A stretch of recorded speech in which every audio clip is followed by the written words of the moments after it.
there's that call out for Falcon 9 startup. Coming up in just a few moments, the launch director, or LD, will give the final go for launch.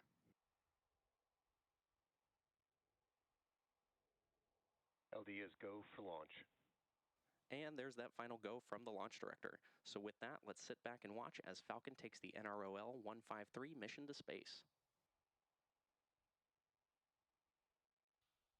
T-minus 30 seconds.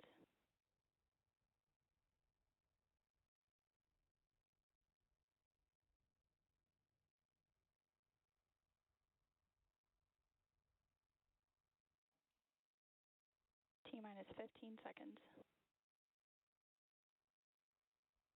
10, 9, 8, 7, 6, 5, 4, 3, 2, 1. Ignition. Liftoff of the Falcon 9. Go SpaceX, go NROL-153. Vehicle is pitching downrange. Stage 1 propulsion is nominal.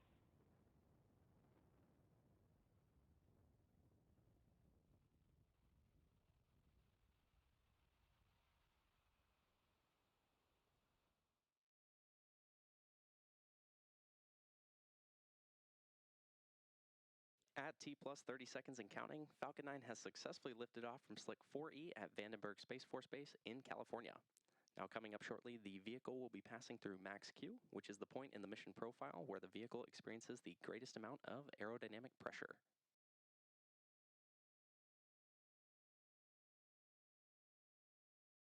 Falcon 9 is supersonic.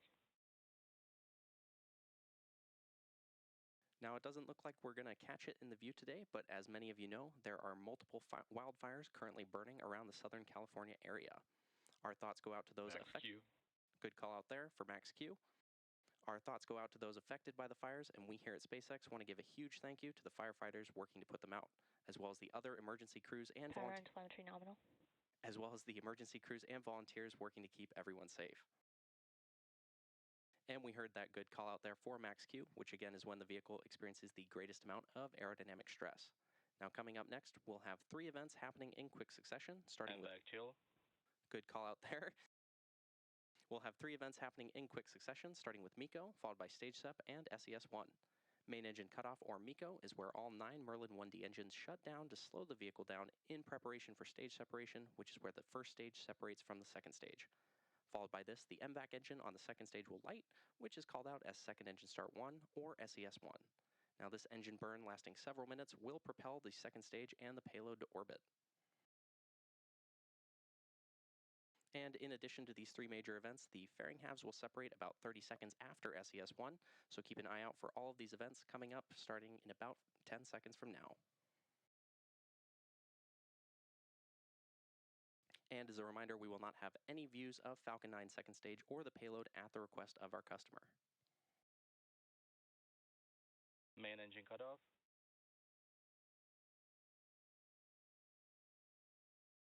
Stage separation confirmed. MVAC ignition. And good series of back-to-back callouts there, which again were MECO, followed by stage separation, and then SES-1. Now coming up shortly, we should hear a call out for fairing separation, but as a reminder, we will not be showing it on screen. Both payload fairing halves supporting tonight's mission are flight proven, with one half flying for its 16th time and the other half flying for its 9th time.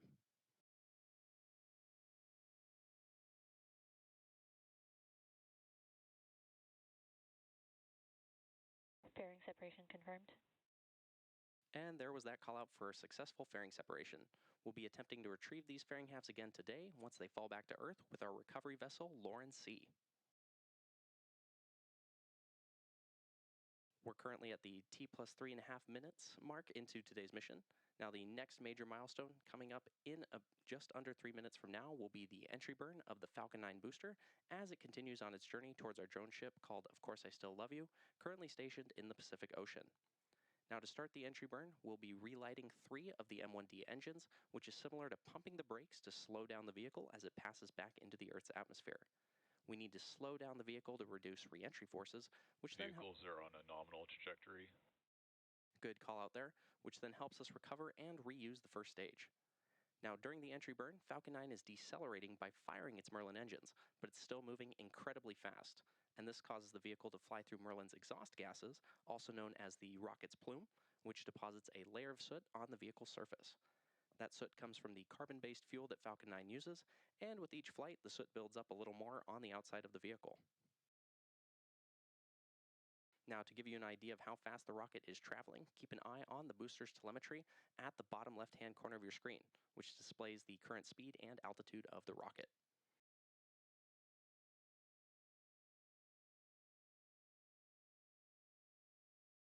Now, reusability is key to lowering the cost of spaceflight, which enables more investments in critical space infrastructure.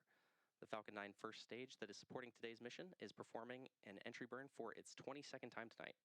This booster previously launched several NROL missions, as well as SARA-1, the Surface Water and Ocean Topography, or SWOT satellite, Transporters 8 and 9, Bandwagon 2, and 13 Starlink missions. The payload-faring halves supporting tonight's mission are also flight-proven, with one half flying for its 16th time, and the other half flying for its 9th time. Now, we should be hearing that call out for the entry burn in just under a minute from now.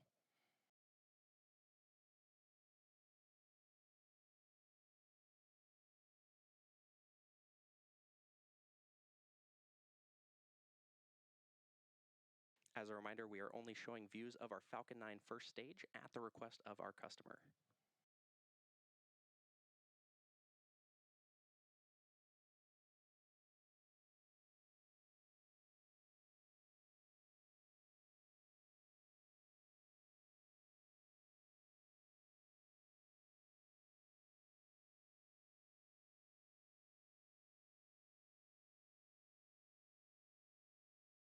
We should hear that call out for the Falcon 9 first stage entry burn in just about 5 seconds from now.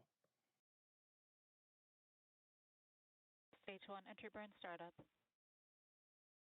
And there's that call out for the Falcon 9 entry burn startup. This burn is set to last about 20 seconds and again is slowing down the vehicle in preparation for its final burn and landing.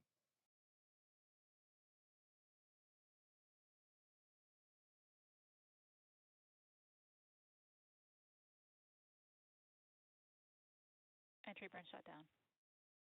And there you heard the call out for the completion of the Falcon 9 first stage's entry burn.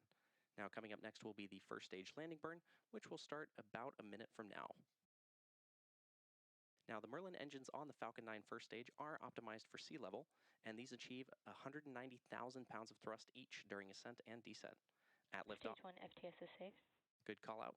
At liftoff, Falcon 9's first stage has thrust greater than 5 747 airplanes at full power. Now, the MVAC engine, which is located on the second stage, which we are not showing views of, possesses a much wider nozzle and is optimized to 220,500 pounds of thrust in vacuum.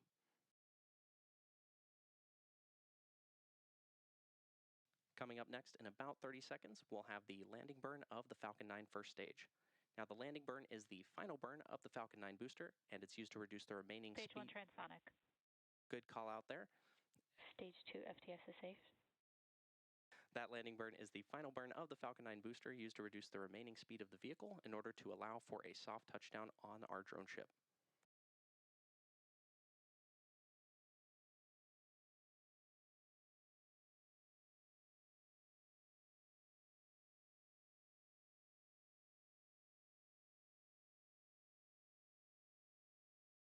Stage 2 1 landing terminal burn. guidance.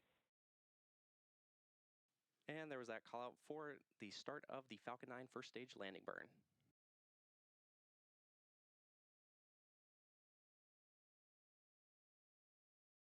Landing leg deploy.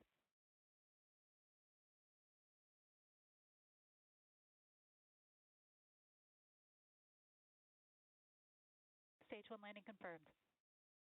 And there you have it, successful landing of our Falcon 9 booster on our drone ship, Of Course I Still Love You, in the Pacific Ocean.